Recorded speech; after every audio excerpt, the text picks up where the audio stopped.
Assalamualaikum warahmatullahi wabarakatuh. Perkenalkan, nama saya Nurul Andina Zalianti. Saya ingin menunjukkan beberapa alat-alat laboratorium beserta fungsinya. Tapi sebelum itu, secara sempit, laboratorium diartikan sebagai ruangan yang dibatasi oleh dinding yang di dalamnya terdapat alat-alat dan bahan-bahan beraneka ragam yang dapat digunakan untuk melakukan eksperimen. Lebih lanjut, fungsi laboratorium ada 3, yaitu 1. Sebagai sumber belajar, artinya lab digunakan untuk memecahkan masalah yang berkaitan dengan ranah kognitif, afektif, dan psikomotor atau melakukan percobaan. 2. Metode pendidikan, meliputi metode pengamatan dan metode percobaan. 3. Sarana penelitian, tempat dilakukannya berbagai penelitian sehingga terbentuk pribadi serta peserta didik yang bersikap ilmiah.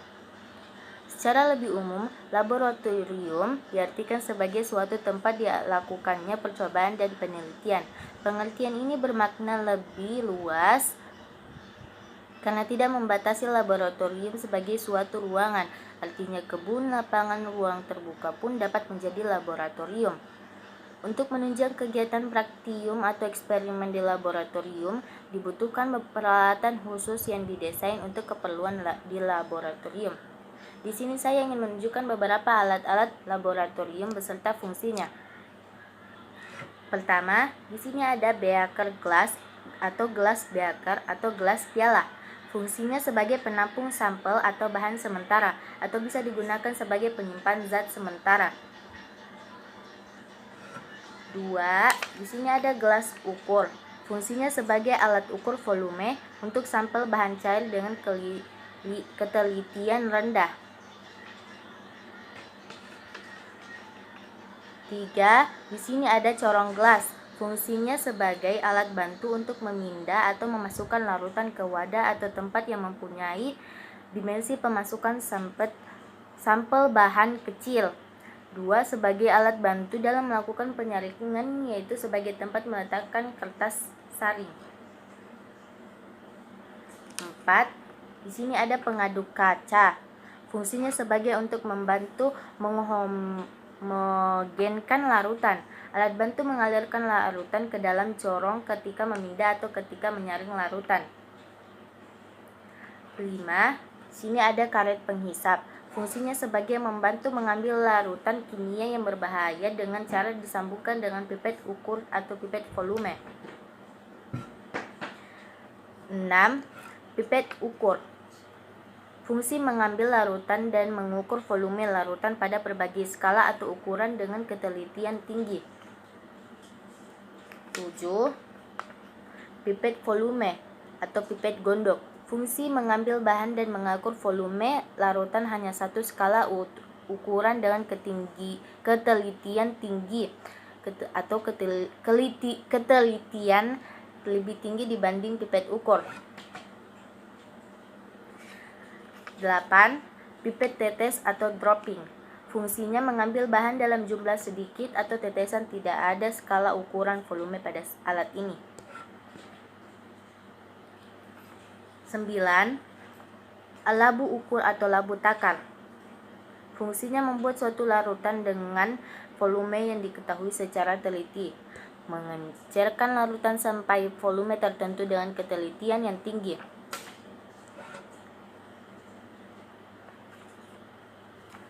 10. Batang pengaduk ujung spiral. Fungsinya menghomogenkan larutan kimia. 11. Spatula stainless steel. Fungsinya mengambil bahan kimia padat.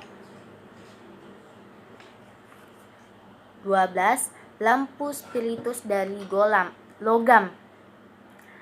Fungsinya alat pembakar yang terbuat dari logam atau pemanas dengan bahan bakar spiritus. 13. Erlenmeyer. Fungsinya mengukur volume bahan kimia cair dengan ketelitian rendah sebagai tempat menampung bahan kimia untuk sementara, tempat menghomogenkan larutan atau media, tempat untuk menyimpan media pada pengujian mikro, digunakan untuk menampung titiran pada saat tetrasi, tempat menyimpan media pada analisa mikrobiologi. 14. Cawan porselin mereaksikan zat kimia pada suhu tinggi, tempat mengarangkan bahan yang kemudian sekaligus tempat untuk mengabukan bahan, menguapkan bahan dengan cara dipanaskan baik pemanasan langsung maupun tidak langsung. 15. Cara analitik. Fungsinya menimbang alat, bahan dengan ketelitian 0,0001 gram dan kapasitas maksimum 210 gram. 16. Botol semprot. Fungsinya tempat untuk menyimpan aqua. 17. Mortar pastel. Fungsinya untuk menghaluskan bahan. 18. Klem buret bentuk X. Fungsinya tempat meletakkan buret. 19.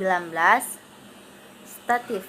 Fungsinya alat untuk menegakkan buret, corong, pisah, dan lain-lain. Statif dikomunikasikan dengan ring atau klem. 20. Buret. Fungsinya alat yang digunakan untuk melakukan tetrasek. 21. Kuvet dan rak kuvet. Fungsi rak kuvet untuk meletakkan kuvet. Fungsi kuvet adalah sebagai wadah standar yang akan diuji menggunakan spektrofotometer. 22. Batang OC, ujung bulat dan OC ujung lurus. Batang OC merupakan alat yang digunakan untuk melakukan inokulasi. Bentuk batang OC mirip dengan bentuk pengaduk, hanya saja di bagian ujung terdapat kawat dan ada yang berbentuk kolongan, ada juga yang lurus. Bentuk kawat pada ujung OC mempunyai kegunaan yang sedikit berbeda.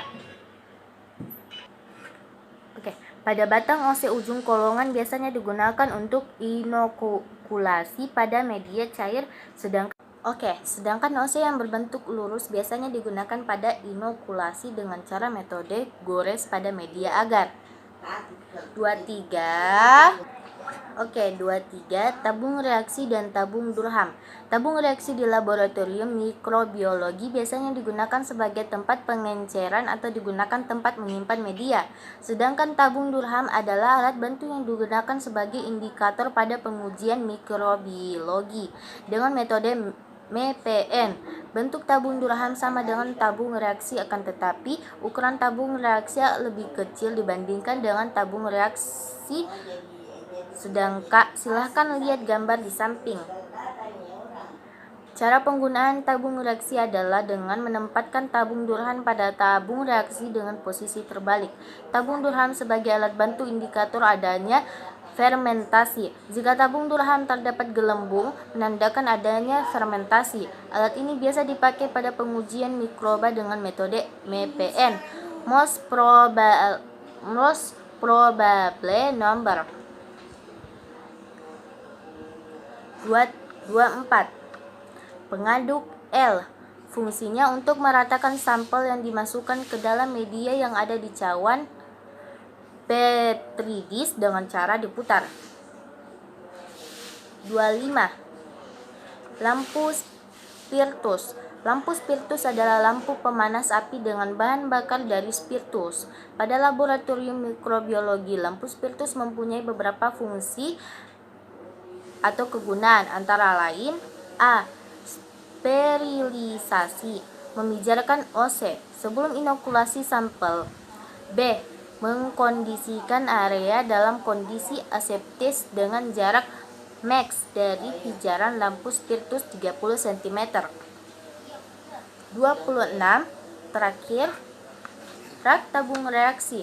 Fungsinya sebagai tempat meletakkan tabung reaksi. Sebenarnya masih ada banyak lagi peralatan khusus yang digunakan di laboratorium kimia. Namun karena keterbatasan saya hanya dapat memberikan beberapa hal saja. Dengan demikian, setelah mengetahui nama alat dan apa fungsi dari alat-alat laboratorium kimia, semoga informasi yang saya paparkan bermanfaat atau benar. Oke, itu saja. Sekian dari saya, Nurul Andina Zalianti dari kelas X MIPA 1. Terima kasih.